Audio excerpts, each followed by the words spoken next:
petugas sampah di sini itu dari daerah lain. Kalau dia ke sini naik angkot gitu ya, setiap habis ngumpulin sampah dia selalu ganti baju untuk pulang gitu. Katanya dia cerita setelah dipilah-pilah itu dia nggak perlu ganti baju, maksudnya ketika dia pulang naik angkot tuh nggak ada yang merasa bau, katanya begitu. Itu saya pikir itu hal yang masalah kita itu terjadi karena sampah kita tercampur kan. Karena kalau kita memilah, ya kita sebenarnya nggak berhadapan dengan masalah sampah katanya Polkonet. Kita berhadapan dengan ya tumpukan kertas, tumpukan kaleng, tumpukan kaca, tumpukan sisa makanan yang mungkin punya cara sendiri gitu untuk mengelolanya.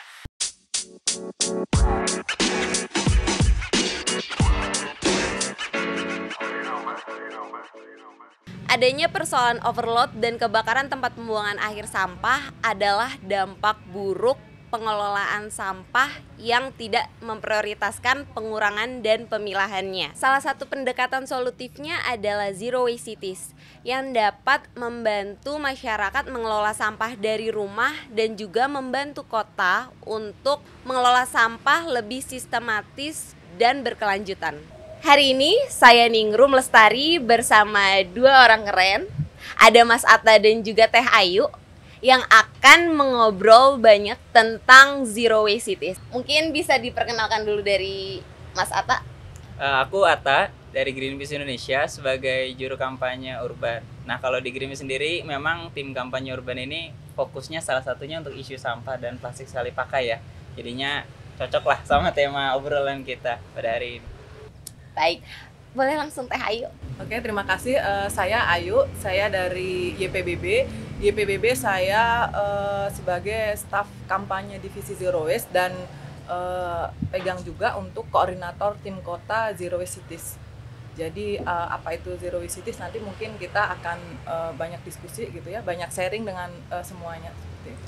Oke, baik. Siap berbagi juga ya Teh ya. Oke. Sebelum kita bicara tentang Zero Waste Cities, aku mungkin mau recalling untuk sobat lingkungan nih, biar lebih memahami lagi tentang Zero Waste itu sendiri. Mungkin boleh dijelaskan dari Mas Atta lalu ke Teh Ayu tentang Teh Ayu duluan. Oh gitu, boleh. Enggak. Mungkin aku sedikit, nanti yang banyak biar Teh Ayu nih sebagai praktisi ya. Baik. Ya, Zero Waste sebagai sebuah konsep ini kan salah satu konsep yang dipopulerkan atau dipromosikan oleh Polkonet ya, salah satu profesor di PhD dari Cambridge University. Dan kita bicara sebenarnya sederhana ya, kalau bahasa Indonesianya Zero Waste ini kan nol sampah. Jadi maksudnya apa sih? Maksudnya kan sekarang kita juga bicara bagaimana kehidupan manusia ini semakin maju, semakin banyak menghasilkan sampah yang kita timbulkan gitu ya. Setiap hari produk-produk yang kita gunakan, baik itu yang sifatnya untuk kebutuhan badan kita atau yang kita konsumsi ke badan kita, masuk ke dalam tubuh kita, ini kan banyak sekali yang menghasilkan kemasan. Dan semakin lama semakin banyak mungkin bertambahnya juga jumlah penduduk ya, akhirnya kita disadarkan bahwa oh, sampah kita nih ternyata sangat banyak sekali ya kalau tidak dikelola atau kita tidak punya model intervensi yang tepat gitu. Akhirnya banyak sekali dampak yang ditimbulkan, seperti misalnya yang dalam 3 tahun terakhir, salah satunya mungkin di Jakarta gitu ya, TPA overload gitu ya, karena TPA-nya begitu banyak. Nah, akhirnya Zero Waste ini dipopulerkan sebagai sebuah konsep untuk bicara dan sebenarnya mengubah paradigma kita ya. Jadi kita bicara bukan hanya permasalahan bagaimana sih sebenarnya sampah ini bisa kita hilangkan gitu tanda kutip ya, tapi bagaimana perilaku kita itu perlu diubah sedemikian rupa sehingga memang akhirnya sampah yang kita timbulkan itu ya, atau yang kita produksi itu berkurang atau bahkan bisa mendekati nol ya gitu ya. Makanya kan idealnya adalah Zero Waste. Dengan apa ya, prinsip-prinsipnya sangat banyak ya. Misalnya kita bicara soal pemilahan di sumber, kita misalnya bicara soal pengelolaan sampah organik gitu ya, kita misalnya bicara soal daur ulang, misalnya kita bicara soal peran produsen juga industri yang harus meredesain produk-produknya gitu. Jadi ini banyak sekali sebenarnya lininya kalau bicara penerapan Zero Waste ya. Jadi sederhananya itu, tapi memang ini yang mulai banyak digunakan ya istilah Zero Waste. Kalau dulu mungkin orang lebih kenal dengan sustainable lifestyle aja gitu ya, kayak hidup berkelanjutan atau ramah lingkungan gitu. Ya sebenarnya ini bagian, tapi kita bicara secara spesifik bagaimana kita sebagai individu, sebagai masyarakat gitu ya, bisa mengelola atau meminimalkan sampah yang kita hasilkan gitu. Oke.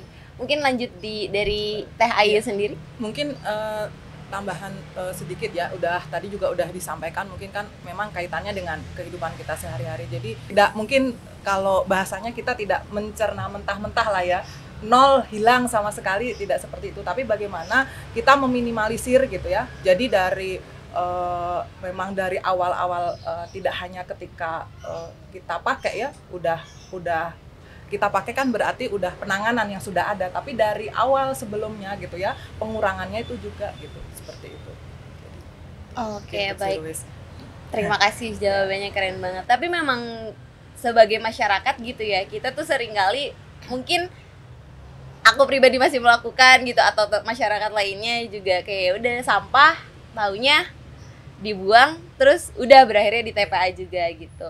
Nah, sempat nyinggung soal TPA dan overload juga nih tadi, mungkin bisa ini berkaitan dengan sempat kemarin adanya kebakaran di TPA di Bandung juga, Sari Mukti.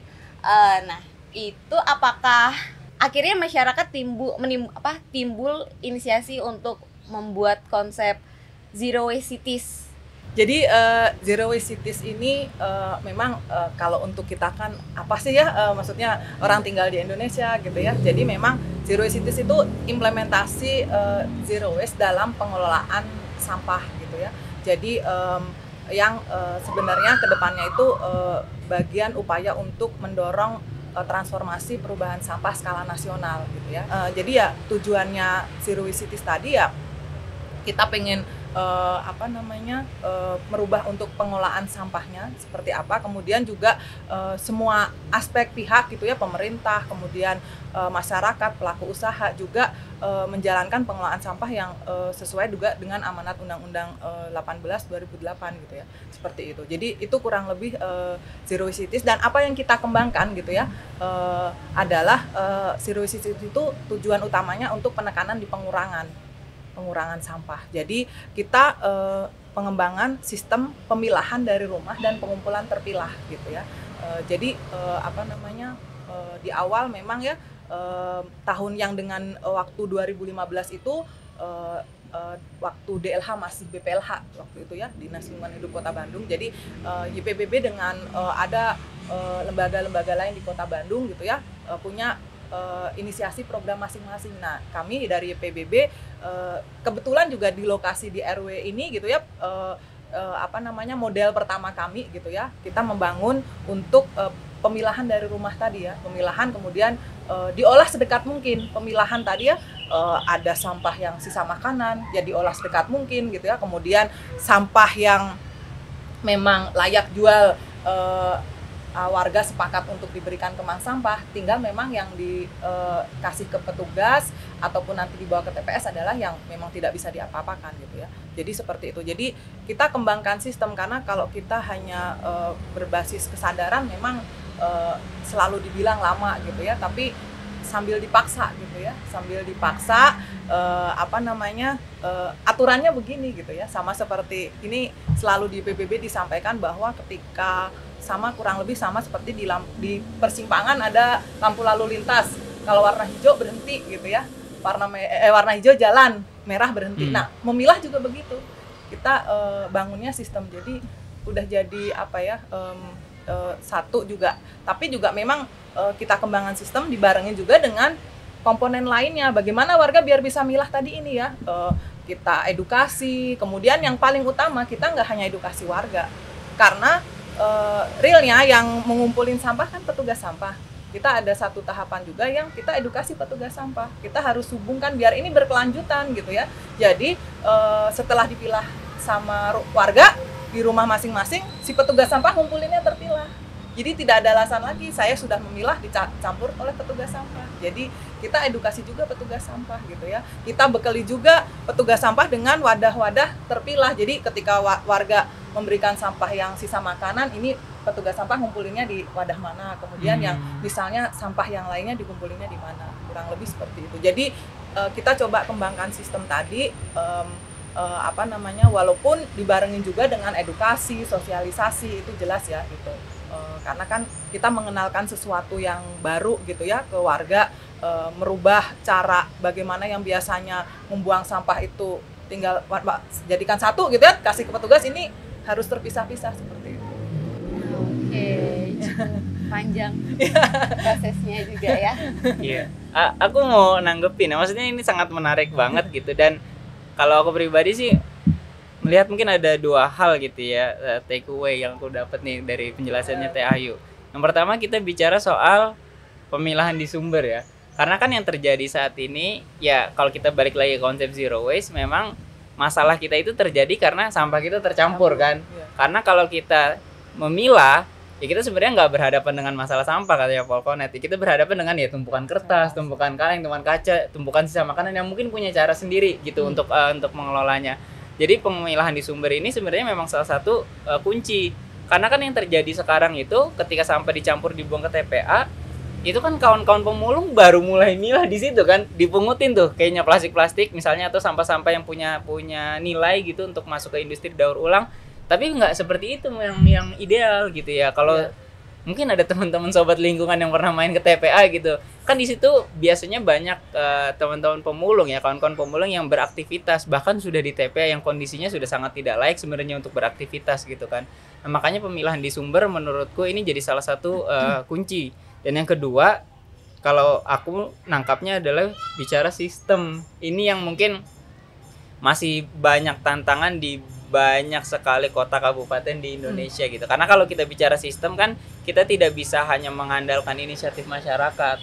Kita harus bicara ada tidak program, ada tidak anggaran gitu, infrastruktur, sistem yang disediakan oleh pemerintah setempat juga gitu. Karena kan banyak misalnya kawan-kawan di berbagai kota yang misalnya punya keluhan, saya udah mau coba mulai memilah gitu ya, tapi ketika diangkut disatukan lagi kan, sering seperti itu ya keluhannya. Ya ini makanya kenapa kita bicara ya sistem gitu ya, karena kalau hanya mengandalkan inisiatif masyarakat pasti ada keterbatasannya, walaupun tentu tetap ada bisa upaya-upaya yang dilakukan secara mandiri ya.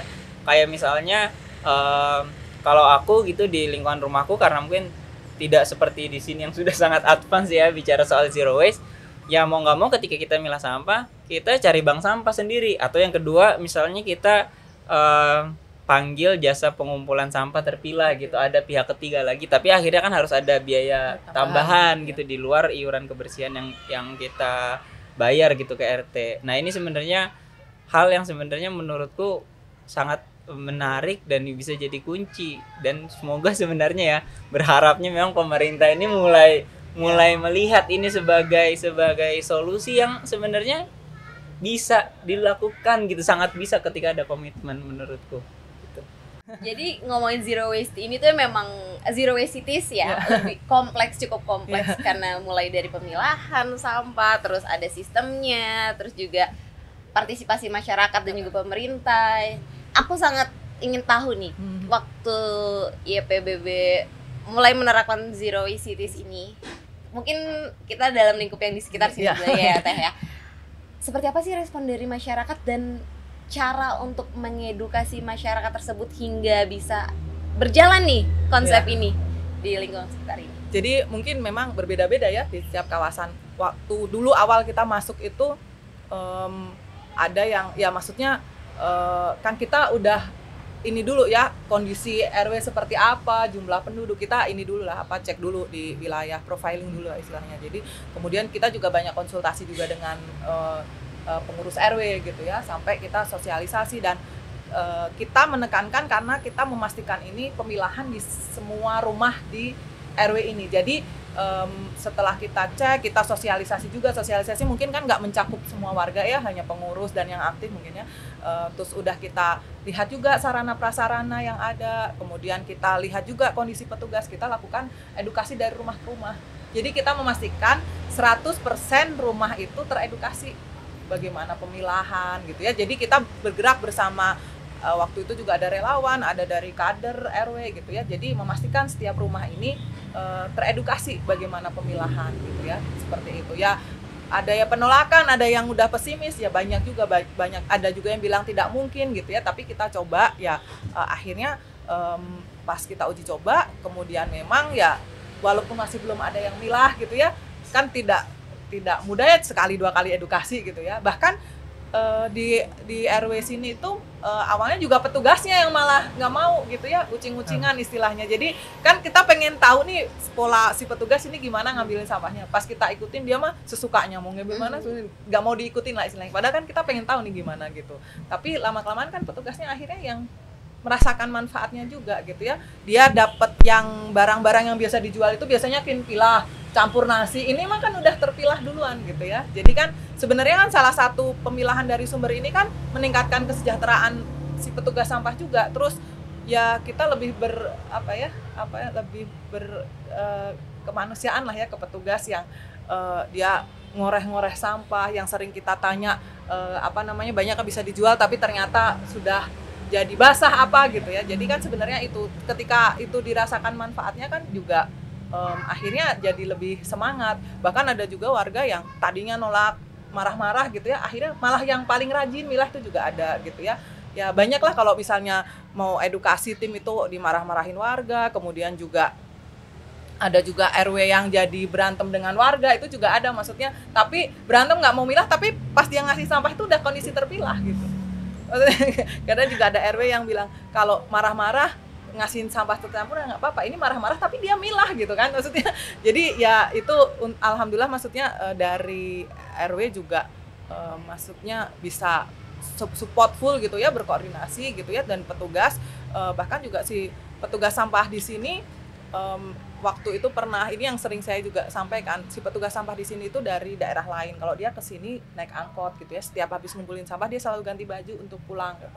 Katanya dia cerita setelah dipilah-pilah itu dia nggak perlu ganti baju, maksudnya ketika dia pulang naik angkot tuh nggak ada yang merasa bau, katanya begitu. Itu saya pikir itu hal yang ini ungkapan si petugas sampah yang jarang ngomong nih biasanya gitu ya. Kan hal unik dari Mang Sampah itu kan kadang kalau pas kita lagi diskusi gitu ya, dia pendiam jarang ini disampaikan. Ada juga yang petugas bilang motor sampahnya nggak cepet karatan karena kan biasanya kan campur ya, ada air lindinya gitu. Ini kan yang organik udah di ini dulu gitu ya. Jadi itu yang mungkin bisa menguatkan bahwa si petugas sampah juga ada yang awalnya nggak nerima, mungkin salah tangkap juga dipikirnya apalagi gitu. Itu edukasi keluarga juga sudah biasa memilah gitu ya. Cuman setelah kita cek juga ternyata memilahnya memang awalnya hanya yang tadi botol, kertas gitu. Ini kita coba alih, yang penting adalah sisa makanan terpisah dari sampah lainnya. Karena kan ketika kadang kita sosialisasi ada warga yang bilang edukasi, saya mah udah biasa milah gitu. Ternyata pas kita cek dia milahnya yang itu.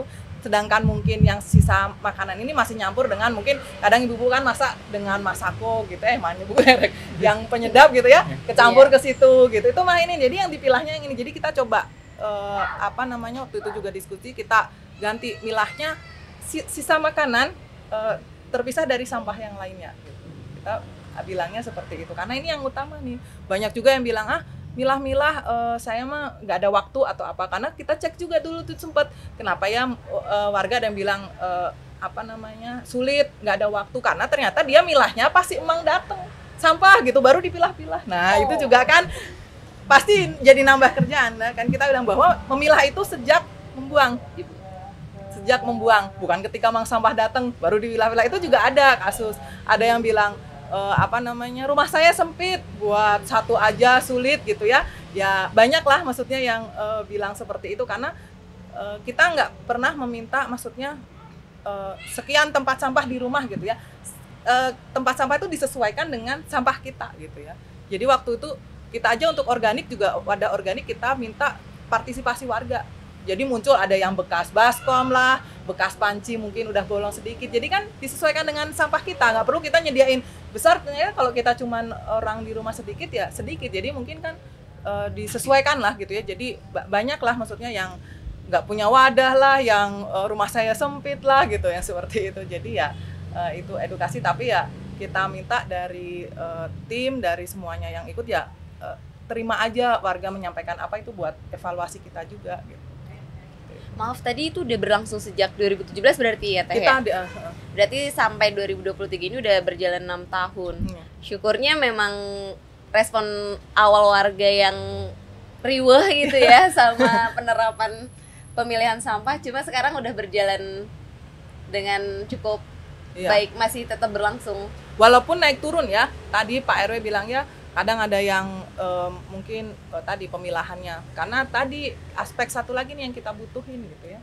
Walaupun itu biasanya di beberapa RW ada yang si petugasnya berani, Bu pilah dulu, saya nggak angkat kalau nggak dipilah. Ada yang berani seperti itu gitu ya. Ada juga yang di RW yang mungkin sanksi sosial lah ya, maksudnya dia diposting di grup WA warga gitu ya. Terima kasih rumah ini yang sudah memilah. Berarti kan ada rumah yang nggak kesebut nih, mungkin dia jadi malu gitu ya. Ada juga yang cerita juga karena mang sampahnya sebelumnya itu pendiam, terus akhirnya dia berani. Kok ini emang jadi berani negor saya gitu ya, akhirnya malu jadi milah gitu. Ada yang seperti itu juga ya. Ada tanggapan dari Mas Tata? Seru banget dengerin ceritanya Teh Ayu bener, dan kayak wah ini kalau beneran bisa kejadian di banyak wilayah itu ya pasti, maksudnya tantangannya pasti ada ya tadi ya, tapi maksudnya ini pasti bisa banget lah kita bicara soal apa ya, masa depan yang lebih cerah gitu ya buat Indonesia secara umum, karena kan masalah sampah dan TPA overload ini kan nggak hanya di 1-2 kota aja kan gitu, hampir di semua kota yang mana memang sistem kita masih tadi kumpul, angkut, buang aja ya udah kumpulin dari wilayah pemukiman, dari rumah-rumah. Sampah hilang dari depan saya ya, makanya kan slogannya dulu buanglah sampah pada tempatnya. Nah, ini sebenarnya mungkin tidak salah ya, tapi sekarang sudah harus lebih dari itu gitu. Kita harus bicara soal ya pemilahan dari sumber gitu ya, kita mulai memilah, karena tadi ya walaupun mungkin kalau bicara secara konsep belum ideal, tapi paling tidak ya hanya residu aja yang kita kirim ke TPA, sehingga penumpukan sampah itu lajunya tidak sangat cepat. Apalagi kalau lihat proporsi misalnya ya, proporsi sampah terutama mungkin sampah yang plastik sekali pakai, itu kalau kita lihat datanya tuh naik terus loh. Di Jakarta aja kalau nggak salah udah 15-17% dari seluruh sampah yang diproduksi ya gitu ya. Artinya kan sampah-sampah anorganik yang mana kalau kita bicara plastik itu juga nggak semuanya bisa terdaur ulang kan gitu ya. Jadinya yang problematik atau yang potensi residu ini jadi lebih banyak sebenarnya dibandingkan sampah sisa makanan, sampah organik yang sebenarnya punya cara mengelolanya. Mungkin itu dulu sih kayaknya, tapi kayak apa ya, amazed dan kalau dengar cerita-cerita seperti ini jadi lebih apa ya, semangat punya harapan gitu ya, lebih punya harapan gitu dibandingkan kadang kan kalau kita ngeliat berita-berita kan, oh pantai kita kotor, oh TPA overload, oh ini kayak mungkin harus yang baik-baik juga selalu diangkat biar bisa. Iya benar, ternyata ada loh model warga kawan-kawan YPBB gini yang mendampingi dan bikin model yang beneran solutif, dan maksudnya kan ada banyak sekarang beberapa program-program atau solusi-solusi yang misalnya ditawarkan pemerintah tapi tidak terlalu tepat gitu ya, misalnya kayak oh ini kita bicara sederhana nggak aja ya, nggak usah terlalu teknis, oh sampah dibakar aja nih gitu biar selesai masalahnya gitu kan, maksudnya tanda kutip dengan teknologi tertentu yang ternyata dampaknya emisinya besar, polutif juga gitu ya. Nah tapi yang ini nih sebenarnya mungkin kelihatan seperti tidak fancy gitu ya solusinya, kan kayak ngapain sih solusinya, milah gitu ya, sampah ini dikompos, sampah sisa makanan, tapi ternyata ini benar-benar bisa memberikan dampak, dan bahkan ternyata ada hal-hal yang mungkin luput di kita gitu sebagai warga biasa gitu ya. Tadi ternyata dampak terhadap petugas sampahnya ini juga sebenarnya apa namanya angle yang menarik gitu. Ternyata mereka merasakan manfaat juga loh dengan sampah dipilah, lebih mudah untuk akhirnya misalnya dijual ke pengepul gitu ya yang masih punya nilai. Dan yang menarik tadi nggak perlu ganti baju, itu tuh angle yang mungkin kita nggak akan pernah tahu kalau program-program seperti ini tuh nggak ada gitu. Itu baru dari milah ya, belum. Karena kalau kita kan menekankan memang tadi ya pemilahan, pengumpulan terpilah terus diolah sedekat mungkin gitu ya. Karena kita perlu menunjukkan juga nih ke masyarakat, ke semua, setelah dipilah ini gimana nih gitu ya. Yang organik, yang sisa makanan tadi gitu ya. Model kita pertama di sini alhamdulillah punya fasum nih, taman. Terus waktu itu kita nego gitu. Bagaimana kalau kita integrasi taman dengan pengolahan sampah organik gitu ya. Jadi awalnya juga ada kekhawatiran kan, orang identik sampah itu dengan bau misalnya gitu ya, kotor. Jadi kita buktikan, kita coba buat fasilitas pengolahan sampah organik di taman ini gitu. Ya buktinya mungkin ya akhirnya bisa kan aktivitas di sini, tetap aktivitas tanpa terganggu adanya pengolahan sampah gitu ya. Jadi nggak bau ya, kita coba penekanan, kami dampingi di awal-awal bagaimana caranya biar akhirnya minimalisir ya bau, bukan nggak ada ya, minimalisir bau, kemudian misalnya lalat gitu ya. Jadi akhirnya ya bisa kalau di RW sini akhirnya ya ketika udah dipilah, bahkan ketika kemarin TPS sempat ditutup, ya di sini memang sampah tetap masuk, mereka ngambilin organik untuk diolah karena di sini kebetulan secara komunal ya gitu. Memang awal kita rekomendasi adalah pengolahan di rumah, tapi kalau tidak bisa ya secara RT komunal, di RT, di RW, kemudian di kelurahan. Nah ini juga di Kota Bandung yang terjadi sekarang juga karena darurat ini didorong nih kawasan-kawasan untuk melakukan pengolahan sampah organik gitu ya. Jadi cari titik-titik untuk gimana bisa pengolahan organik gitu ya. Bahkan didorong juga untuk home composting tadi gitu ya, skala rumah gitu ya. Tapi kalau untuk yang punya fasum, ada lahan sedikit aja gitu ya, sangat beruntung lah ya, dan pemerintah juga sangat support gitu ya, dari DLH juga ada bantuan sarana untuk pengomposan tadi, ada drum komposter, bata terawang yang ya. tahu ya mungkin yang sebenarnya dia seperti lubang kompos tapi ke atas. Jadi kalau di taman kan agak lebih estetik nih ya. Kalau lubang kompos kan gali terus kayak di taman apa nih ya? Maksudnya kalau awam kan juga ngelihat malah nanti sampah lain ini jadi lebih bentuknya ke atas gitu ya. Jadi terus mungkin kalau di warga-warga akhirnya jadi dicat, jadi apa warna-warni, jadi kan menarik tuh ya kalau di taman-taman. Jadi itu terus ada juga biopori, itu juga sebenarnya kan bisa dimanfaatkan. Banyak lah, kalau yang penting udah milah, mau pakai metode dengan metode apapun itu ya disesuaikan dengan kondisi gitu ya. Aku coba ke Atta dulu, Mas Atta dulu. Lalu nanti bisa ditanggapi juga sama Teh Ayu. Penjelasan kira-kira seperti apa sih? Penjelasan seperti apa kira-kira kalau sampah organik itu tidak diolah dan langsung dibuang ke TPA? Dan mungkin kenapa gitu ya, harus dikelola ya? Iya, kenapa harus dikelola? Sebenarnya ya kalau balik lagi ke zero waste ya, kan mungkin kalau di teman-teman NGO dan pegiat lingkungan kan tahu itu yang hierarki pengolahan sampah gitu ya, ada segitiga terbaliknya. Sehingga akhirnya maksudnya apa, mulai dari kayak reduce, terus apa namanya guna ulang gitu ya, terus bicara soal kompos gitu ya, sehingga di paling bawah tuh misalnya sampah-sampah residu gitu baru yang nggak bisa diapa-apakan baru dibuang ke TPA gitu ya. Walaupun sebenarnya yang idealnya ada lagi yang sanitary landfill ya, tapi sebenarnya intinya sampah yang kita hasilkan kalau bisa kita kelola, itu kita kelola dulu. Sebenarnya sederhananya kan itu ya. Kalau yang anorganik ya tadi misalnya kita pilah, yang punya nilai bisa kita kasih ke kawan-kawan pemulung misalnya gitu ya, ke kawan-kawan pengepul. Nah sampah yang organik ini ya kita kelola dengan cara dikompos. Tadi mungkin Teh Ayu sudah menyebutkan banyak sekali modelnya, ada yang mulai dari rumah, ada yang sifatnya komunal, dan sekarang sedang dikembangkan juga yang di level kota begitu ya. Nah, ini yang sebenarnya jadi salah satu kunci, terutama mungkin di Indonesia yang karakteristik sampah organiknya ini sebenarnya cukup banyak gitu ya. Kalau kita ngelihat data di berbagai kota, ya mungkin bisa beda-beda sedikit ya, tapi sampah organik ini seringnya itu bisa di atas 50% dari sampah, dari volume ya, sampah yang dihasilkan setiap harinya gitu ya. Yang mana mungkin masih di banyak kota itu akhirnya tercampur dan dibuang ke TPA. Mungkin salah satu contoh kasus paling ekstrimnya yang mungkin kita kenal dengan kasus di Lewi Gajah gitu ya, yang akhirnya ada TPA meledak yang masih di sekitar sini juga kan di Cimahi. Itu kan salah satu analisisnya ya karena ada gas metan yang akhirnya meledak gitu ya, karena sampah organik ini ya dia bereaksi ketika dia tercampur, kan dia tertutup ya misalnya di dalam kantong plastik gitu, dan itu sebenarnya berpotensi untuk tadi misalnya salah satunya terpicu ledakan, walaupun mungkin kasusnya belum banyak gitu, tapi kita berharap tidak terjadi lagi gitu. Nah, oleh karena itu yang sampah yang sebenarnya proporsinya sangat besar ini harusnya bisa kita kelola dulu, dan untungnya sampah organik ini punya cara untuk ngelolanya gitu. Mungkin beda dengan sampah anorganik, karena sampah anorganik ini misalnya plastik deh kita bicara, nggak semuanya ini punya nilai. Kalau sekarang yang misalnya kita pemilahannya di mungkin selain di wilayah ini gitu ya, masih mengandalkan kawan-kawan pemulung. Misalnya kita kasih ke kawan-kawan pemulung nih sampah plastik yang udah kita pilah nih, nggak semua itu mau dia ambil, pasti nggak semua itu menurut kawan-kawan pemulung itu punya nilai. Yang paling contoh sederhana misalnya saset-saset multi layer gitu, ini hampir nggak ada harganya walaupun mungkin sudah kita bersihkan, sudah kita keringkan gitu ya. Jadi ini sebenarnya kalau bicara organik tadi sangat banyak keterbatasan, sedangkan yang organik ini punya banyak sekali metode gitu ya. Tadi udah disebutkan ya, kayak ada biopori dan variasinya gitu ya, lubang kompos dan variasinya bata terawang gitu.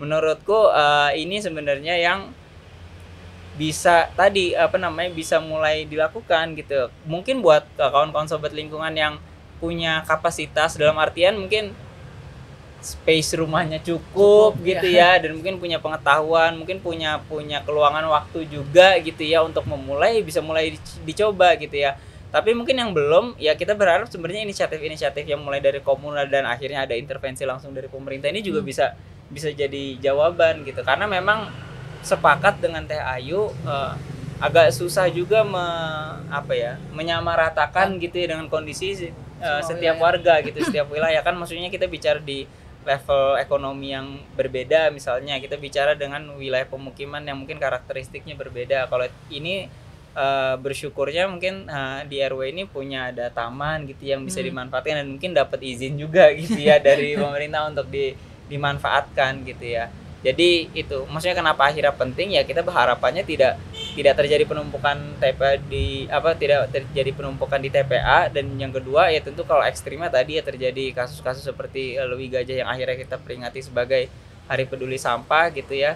Dan yang ketiga ya ini sebagai salah satu praktik penerapan zero waste untuk mengurangi sampah yang kita hasil atau meminimalkan gitu ya sampah yang kita hasilkan. Tadi di awal kita bicara bukan bener-bener nol gitu ya, maksudnya ya sisa makanan itu tetap ada kan gitu ya. Makan ya kalau misalnya mau dibilang jadi sampah juga sebenarnya ya dia sisa makanan kan gitu, tapi karena dikelola dengan baik akhirnya dia bahkan bisa dimanfaatkan gitu ya, bukan jadi problem gitu, bukan jadi masalah gitu. Oke. Ada tambahan dari Sebenarnya kan ini tadi ketika pemilahan, pengumpulan tadi ya, terpilah, pemanfaatan, terus gimana cara kita tadi ya organik kita apakan, yang ini kan dari penanganannya yang sudah ada, tapi kan kita juga harus berbicara pengurangan juga nih ya dari awal ketika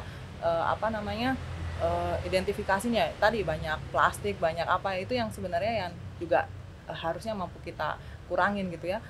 Untuk di kawasan juga kita coba gitu ya masukkan dari sisi pengurangannya. Kan kadang ketika udah jalan ada yang diskusi tapi sampah residu kita masih banyak nih gitu ya.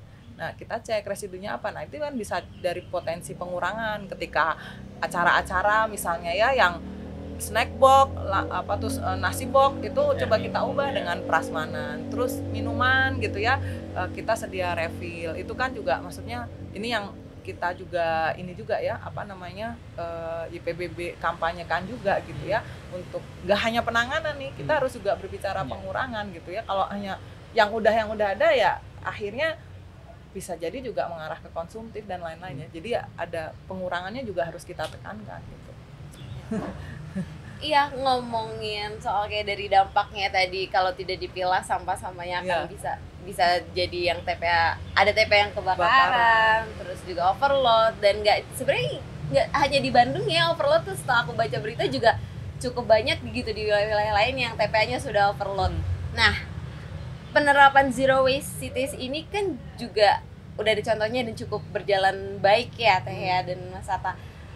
Aku mau minta rating nih, kalau ada rating 1 sampai 10 dari apakah mungkin di kegiatan konsep zero waste cities ini diterapkan di kota-kota lainnya di Indonesia gitu ya, berapa ratingnya?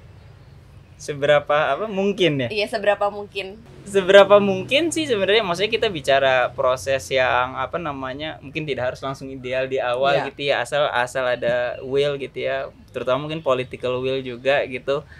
Ya sebenarnya 10 ini kan maksudnya bukan sebuah hal yang rumit gitu ya. Maksudnya kalau ngomongin mungkin ya, kalau ngomongin mungkin dalam arti visibility ya gitu ya, tapi kalau mungkin bicara seberapa yakin gitu dengan situasi saat ini kita akhirnya misalnya ada pemerintah yang misalnya terutama mungkin dari KLHK gitu ya, teman memang agak sulitnya karena pengelolaan dan penanganan ini diserahkan ke pemerintah kota dan kabupaten ya. Cuman ya mungkin dari berbagai banyak kota dan kabupaten ini juga mulai melirik gitu bicara soal solusi ini.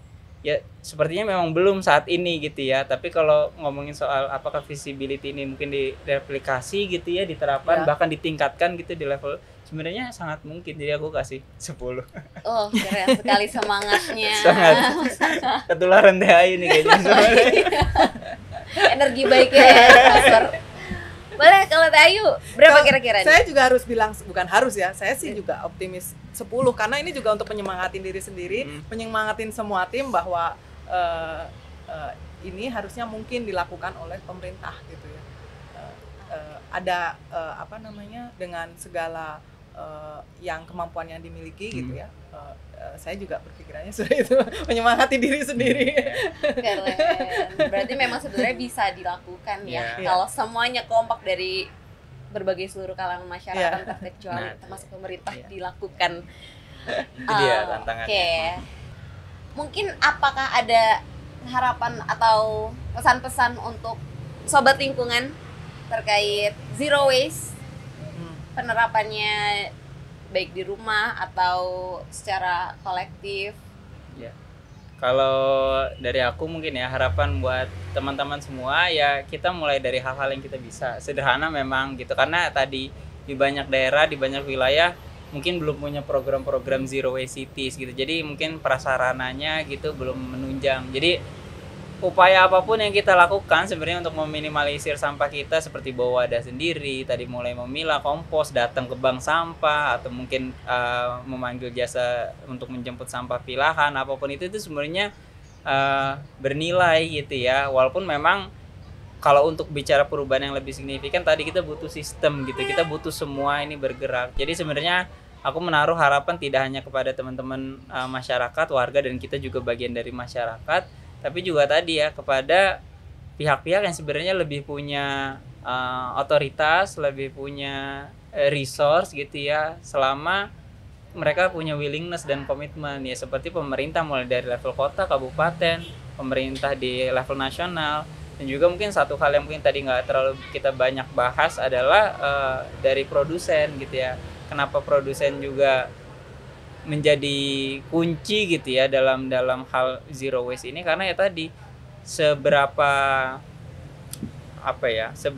misalnya kita sudah mulai memilah sampah gitu, seberapa advance kita sudah mulai memilah sampah, tapi ketika tetap ada kemasan-kemasan yang itu problematik dan kita belum bisa mendapatkan alternatif penggantinya, ya akhirnya tetap akan banyak sampah yang kita buang gitu ya sebagai residu ke TPA gitu ya. Nah ini peran ini sebenarnya ya bisa diambil dari para pelaku usaha yang kita berharap sebenarnya ya dengan berbagai regulasi yang sekarang sudah ada, misalnya soal peta jalan, kita berharap juga nggak hanya tutup mata gitu ya, nggak hanya bicara soal bagaimana ya tentu ya perusahaan mengambil keuntungan sebanyak-banyaknya, tapi juga mendukung penerapan zero waste ini sebenarnya sangat mungkin juga kalau kita lihat dari sektor usaha. Jadi itu harapanku untuk banyak pihak gitu ya, tapi sangat bersyukur sama diskusi hari ini karena sangat positif sekali energinya gitu ya. Agak sedikit mungkin berbeda seperti yang biasa kita diskusikan di Greenpeace gitu. Tapi nggak apa-apa karena memang sekali-kali kita juga perlu menunjukkan gitu, ada model-model, ada inisiatif-inisiatif yang sebenarnya bisa menjadi harapan kita semua gitu ya. Walaupun ya tetap kita perlu fokus pada masalah juga iya, tapi solusinya ini sebenarnya bukan hal yang mustahil kok gitu. Mungkin buat tadi kalau Greenpeace bilang sobat-sobat lingkungan ya mulai dari diri kita sendiri gitu ya, tidak usah mikir kalau milah nanti gimana ya disatuin petugas, nggak, coba upayakan kita. Mungkin kan kebetulan kalau di Kota Bandung udah ada integrasi dengan petugas sampah gitu ya, tempat lain mungkin belum gitu ya. Jadi kan perubahan kecil dari kita kan pasti ada dampak yang nyata gitu. Dan satu lagi juga yang tadi juga akhirnya dengan pertanyaan sebelumnya gitu ya, zero cities is possible gitu ya. Jadi gini logonya. Oh gini. Belum masa kampanye gitu ya. Jadi, zero cities. Di Bandung kita sebutnya Kang Pisman. Kang itu kan kalau 3R kan lebih mungkin biar lebih nyunda gitu. Jadi Kang Pisman, kurangi, pisahkan, manfaatkan. Dan di Cimahi pun juga ada. Jadi ketika kita di Cimahi ya, di Bandung kita bilang ada slogan Kang Pisman. Di Cimahi sampai bikin sayembara itu DLH-nya gitu. Jadi mereka namanya Cimahi Bareng Ras, bareng-bareng kurangin sampah gitu. Jadi biar ya itu untuk penyemangat lah kita bikin slogan-slogan ini ya. Seperti itu. Keren. Oke. Sekali lagi terima kasih banyak Mas Sato dan Teh Ayu atas semua sharingnya dan juga vibes positif yang diberikan. Baik sobat lingkungan, ternyata untuk mengatasi persoalan sampah itu tidak hanya dilakukan oleh masyarakat, tapi juga perlu adanya tanggung jawab dari produsen dan pemerintah agar persoalan sampah di lingkungan kita teratasi dengan baik. Jangan lupa tonton episode selanjutnya Ngobrol Lingkungan di YouTube channel dan Spotify Greenpeace Indonesia. Saya Ningrum Lestari pamit undur diri. Selamat mencintai Ibu Bumi.